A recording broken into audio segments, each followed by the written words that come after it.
एक तरुणी शहरामध्ये येते, स्वतःच्या पायावरती उभी राहते, पण तिचा भूतकाळ मात्र तिची पाठ सोडत नाही आणि या तरुणीची हत्या होते.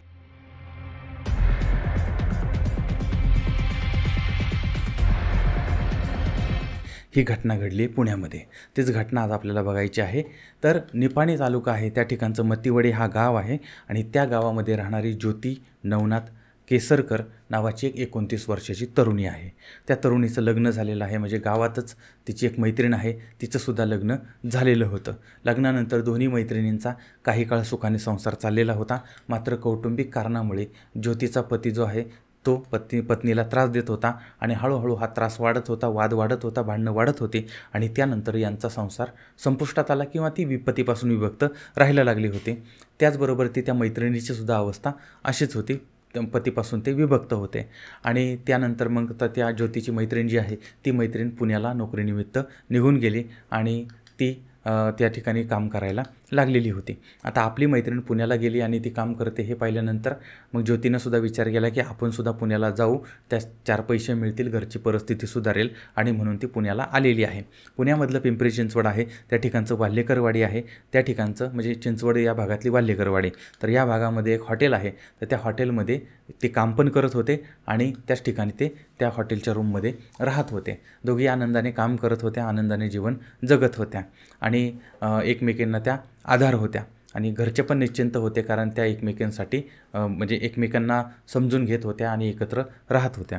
काही काळ हे सगळं सुरळीत चालू होतं. आता ज्योतीचं कधी सकाळी ड्युटी असायची, कधी दुपारची ड्युटी असायची, म्हणजे प्रत्येकीच्या शिफ्ट वगैरे अशा चेंज व्हायच्या आणि कधी वेगवेगळ्या वेळेस त्या हॉटेलवरती कामाला जायच्या. आता 16 ऑक्टोबर 2024ला बुधवार होता आणि ज्योतीच्या मैत्रिणीची सकाळची शिफ्ट होते आणि त्यामुळे आणि ज्योतीची दुपारची होती, त्यामुळे मैत्रीण जी आहे ती सकाळी लवकर उठली, तिनं तिचं आवरलं आणि त्याच्यानंतर ती हॉटेलमध्ये कामाला निघून गेली होती. आता ज्योती जी आहे ती झोपली होती. त्यानंतर दुपार झाली, दुपारच्या साधारण 3चा सुमार झाला होता. ज्योतीची मैत्रीण रूमवरती आली होती आणि घरी आल्यानंतर तिनं बघितलं तर ज्योती अजूनही झोपलेली आहे. तोंडावरती तिच्या उशी आहे आणि अंगावरती बेड म्हणजे चादर वगैरे घेतलेली आहे आणि त्यावेळेस मग तिनं त्या ज्योतीला आवाज दिला आणि कामाला जायला उशीर होईल वगैरे तिच्या लक्षात आणून दिलं होतं. मात्र ज्योतीचा काही प्रतिसाद नव्हता. त्यानंतर त्या मैत्रिणीच्या मनामध्ये शंका आली आणि तिनं तिच्या तोंडावरून ती उशी जी आहे ती बाजूला काढली, तर ती मूर्छित पडली होती किंवा बेशुद्ध पडलेली होती आणि त्यानंतर चादर जी आहे ती तिच्या अंगावरून हटवली. त्यावेळेस मात्र धक्का बसला, कारण तिच्या पोटातनं रक्तस्राव होत होता आणि धारदार शस्त्रानं तिच्या पोटावरती वार केला होता आणि ती मरण पावलेली होती. आता हे सगळं बघितल्यानंतर मात्र ती मैत्रीण जी आहे ती किंचाळली, ओरडली. मॅनेजरला बोलवण्यात आलं आणि संबंधित प्रकार जो आहे तो त्यांना दाखवला. त्याच्यानंतर हे सगळं पाहिलं, पोलिसांना, चिंचवड पोलिसांना कळवलेलं आहे. पोलिसांचं पथक तात्काळ त्या ठिकाणी दाखल झालं आणि ज्योतीला जवळच्या रुग्णालयामध्ये दाखल केलं, पण उपचारापूर्वी तिचा मृत्यू झाल्याचं डॉक्टरांनी सांगितलेलं होतं. बॉडी जी आहे ती पोस्टमॉर्टमला पाठवलेली आहे, तपास चालू झालेला आहे. आता हत्या कोणी केली होती आणि का केली होती? ज्योतीच्या कोणाबरोबर ते काही शत्रुत्व होतं काय, वैर होतं का? तर ज्योती जी आहे ती विवाहित होती, पतीपासून विभक्त होती, हे पोलिसांना समजलेलं होतं. पतीवरती संशय गेला, मात्र तसं काही समोर आलेलं नव्हतं. त्यानंतर पोलिसांनी ज्योती राहत असलेल्या ठिकाणचे CCTV फुटेज जे आहे ते तपासायला सुरुवात केली.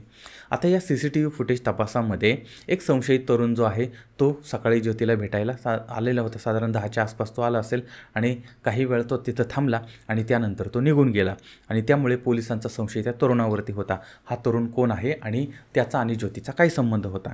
मग ज्योतीच्या मैत्रिणीला त्या संशयित तरुणाचा फोटो वगैरे दाखवला, CCTV दाखवलं. त्यावेळेस त्या मैत्रिणीनं ओळखलं आणि तिनं धक्कादायक माहिती दिलेली होती. संशयित तरुण जो आहे तो ज्योतीच्या गावचा, त्या गावाच्या शेजारीच राहणारा होता.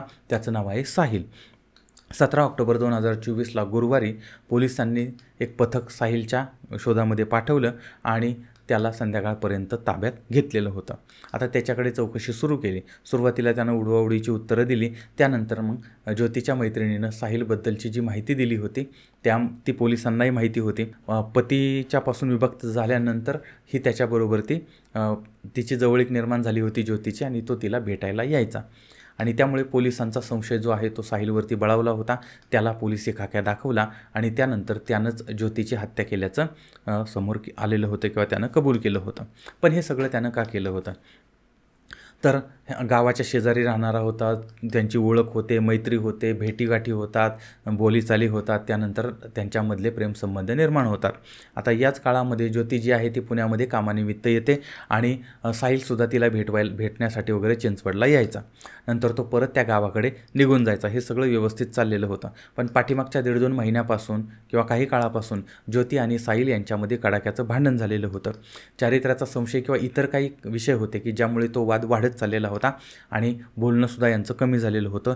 ज्योती साहिलला टाळत होती, बोलणं भेटणं टाळत होते आणि एकमेकांच्यापासून ते दूर राहायला लागलेले होते. पण ही बाब त्या साहिलला खटकत होते आणि त्याच्या मनातली शंका किंवा त्याच्या मनातला राग वाढत होता आणि तो जास्तच तिच्यावरती चिडायला लागला होता. आणि हा वाद इतक्या टोकापर्यंत गेला होता की संतापाच्या भरामध्ये 16 ऑक्टोबर 2024ला बुधवारी तो ज्योतीला भेटायला आला आणि मैत्रीण कामाला गेलेली होती, ती एकटीच होती. साहिल पोहोचतो आणि मग दोघांच्यामध्ये प्रचंड बाचाबाची होते, वाद होतात, शब्दाला शब्द वाढला जातो आणि त्यानंतर साहिलचा राग अनावर होतो. बेडवरती बसून त्यानं त्या ज्योतीचं उशीनं तोंड घट्ट दाबलं आणि काही काळानं तिचा श्वास गुदमरला. इतकंच नाही तर त्यानं तिच्याच घरातील चाकू घेतला आणि त्या चाकूनं तिच्या पोटावरती वार केला आणि तिचा मृत्यू झाल्यानंतर तिला बेडवरती झोपून अंगावरती चादर टाकली आणि तिथून गुपचूप सटकला होता.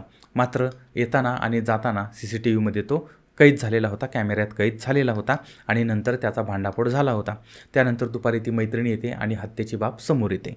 चिंचवड पोलिसांनी अखेर ज्योती नवनाथ केसरकर हिच्या हत्येप्रकरणी गुन्हा दाखल केला आहे. प्रियकर साहिलला ताब्यात घेतलेला आहे. अशा पद्धतीची ही घटना समोर आली. आता या सगळ्या प्रकरणातनं धडा काय मिळतो? ज्या नात्यांना नाव नाही आणि ज्या नात्यांना नैतिकता नाही, पावित्र्य नाही, त्या नात्यांचा शेवट अत्यंत दुःखद होतो आणि ही गोष्ट आपण अनेक अशा घटनांमधून पाहतो. त्यामुळे अशा नात्यांपासून दूर राहिलेलं कधीही चांगलं. पण आता याबद्दलचं तुमचं मत काय? आता याचा तपास चालला आहे, त्यामुळे कदाचित काही वेगळी नवीन माहिती आपल्यासमोर येऊ शकते. पण तुम्ही या भागातील असाल, तुम्हाला याबद्दलची काही वेगळी माहिती असेल तर ते सुद्धा तुम्ही कमेंटमध्ये जरूर कळवा. पुन्हा भेटूया पुढच्या भागामध्ये एका नवीन विषयासह. तोपर्यंत धन्यवाद.